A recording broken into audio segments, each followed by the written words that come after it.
သေခြင်းကိုမြင်တဲ့စိတ်ဟာရှင်ခြင်းကိုမြင်တဲ့စိတ်ထက်ပိုပြီးတော့လောကအကြောင်းဘဝအကြောင်းကိုနားလည်မှုရစေတယ်ဘဝဆိုတာဒီတိုင်းမှလား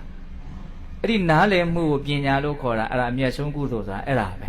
အဲ့ဒီပညာဟာဘာစွမ်းတတိရှိလဲလို့မေးရင်လောဘဒေါသမောဟကိုနည်းပါးစေ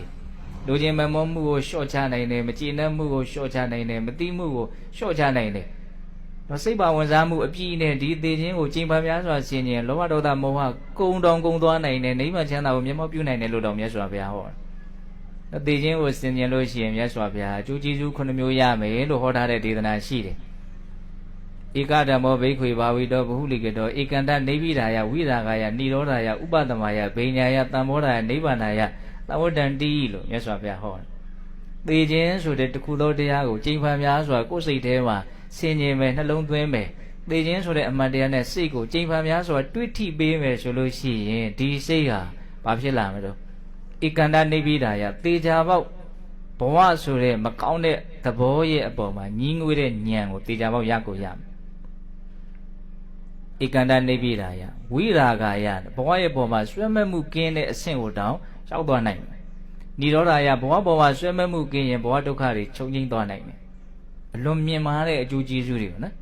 ဧကန္တနေပိဓာယဝိရာဂယနိရောဓယဥပသမယတဲ့နှလုံးစိတ်ဝမ်းကိုငြိမ်းအေးစေတယ်ဟောသေခြင်းကိုစဉ်းစားရင်နှလုံးစိတ်ဝမ်းငြိမ်းအေးစေတယ်တဲ့အံ့ဩစရာကြီးနော်ရုပ်တရက်စဉ်းစားရင်တော့သေတာကြီးကြည်တာဘလို့စိတ်ချမ်းသာမလဲလို့ထင်စရာရှိတယ်မဟုတ်တော့သေခြင်းကိုစဉ်းစားလို့ရှိရင်ကိုယ်စိတ်နှလုံးမှာအရှိန်ဟုန်နဲ့တောက်နေတဲ့ຢာဂမိဒေါသမီဟာအရှိန်နည်းသွားနိုင်တယ်အားကောင်းလို့ရှိရင်ရေများရေနိုင်မီးများမီးနိုင်ပဲဟုတ်လားဥပသမယနှလုံးစိတ်ဝမ်းကိုငြိမ်းအေးစေတယ်